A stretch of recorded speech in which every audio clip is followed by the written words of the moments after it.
Namshukuru tupa neema tena ya kurudi.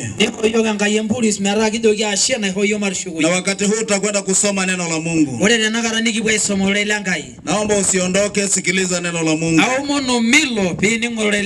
Inaweza ikaleta uponyaji na baraka kwenye maisha yako. Kwa hiyo ni kipindi kizuri cha kusikia neno la Mungu. Neno la Mungu ambalo limebeba uponyaji, lakini pia limebeba uzima. Kwenye kitabu cha Isaya sura ile ya 59. Nitasoma mstari wa kwanza na mstari wa pili. Biblia inasema, tazama mkono wa Bwana haukupunguka hata usiweze kuokoa, wala sikio lake sio zito hata lisiweze kusikia, lakini maovu yenu yamewafarakanisha ninyi na Mungu wenu, na dhambi zenu zimeuficha uso wake, siuone hata hataki kusikia. Katika Warumi sura ile ya 6 na mstari ule wa 23, Biblia inasema, kwa maana mshahara wa dhambi ni mauti, bali karama ya Mungu ni uzima wa milele katika Kristo Bwana wetu. Kwa maana mshahara wa dhambi ni mauti, bali karama ya Mungu ni uzima wa milele. Na katika kitabu cha Timotheo wa kwanza sura ile ya 2 mstari wa 5, kwa sababu Mungu ni mmoja, na mpatanishi kati ya Mungu na mwanadamu ni mmoja, mwanadamu Kristo Yesu. Mwambie jirani yako, dhambi inatutenganisha na Mungu, na pia huleta uadui kati yetu na Mungu. Mwambie tena, dhambi inatutenganisha na Mungu, lakini pia huleta uadui kati yetu na Mungu. Katika kitabu cha Isaya ambao tumekisoma hapo, inaeleza tatizo kubwa lililopo kati ya mwanadamu na Mungu, na inaonyesha jinsi ambavyo dhambi imetengeneza ukuta,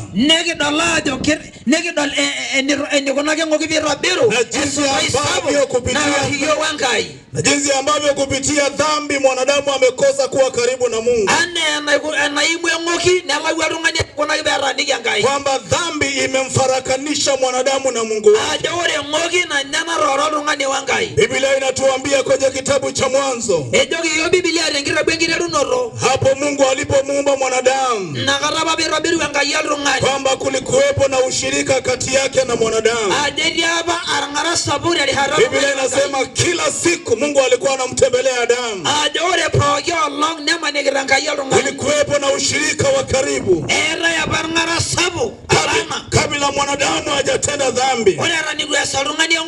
Lakini kitabu cha Mwanzo kinatueleza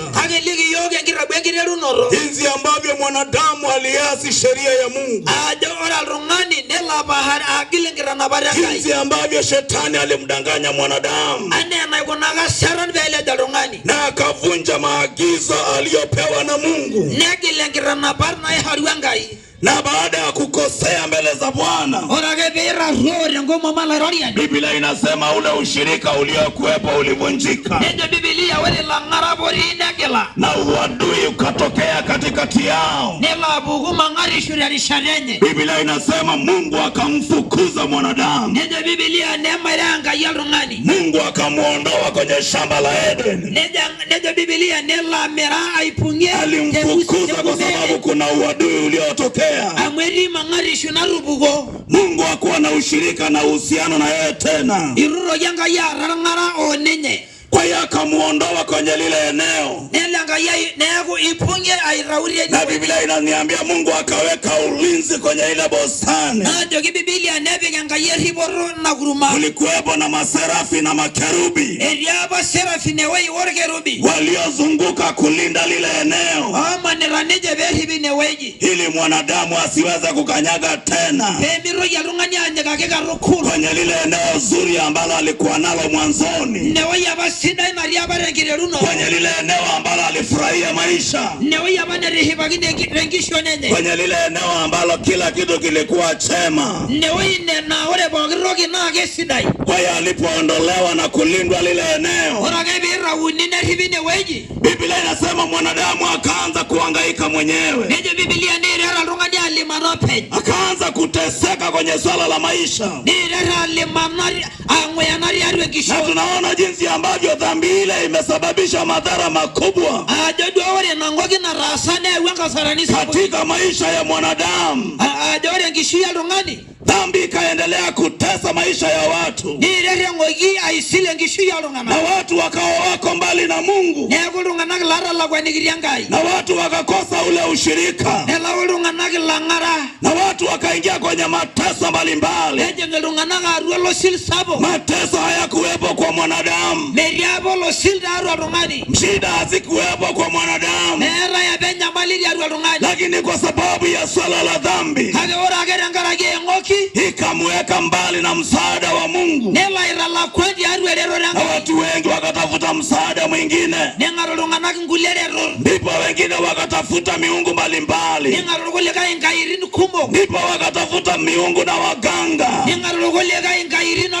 kama eneo la kujipatia msaada, lakini hawakupata msaada wa kweli. Waliendelea kubaki kwenye mateso, waliendelea kubaki kwenye shida. Kwa maana kitabu cha Isaya kinasema, tazama mkono wa Mungu sio mfupi, sio mfupi usiweze kuokoa.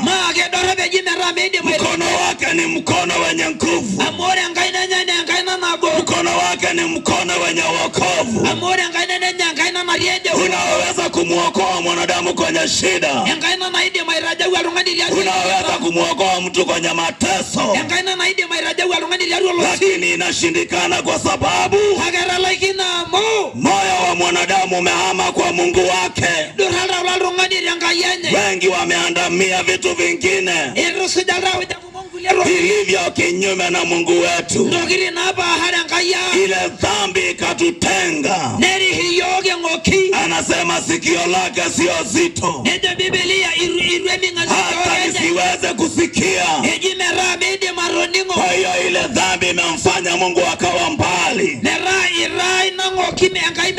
na dhambi haileti faida kwenye maisha.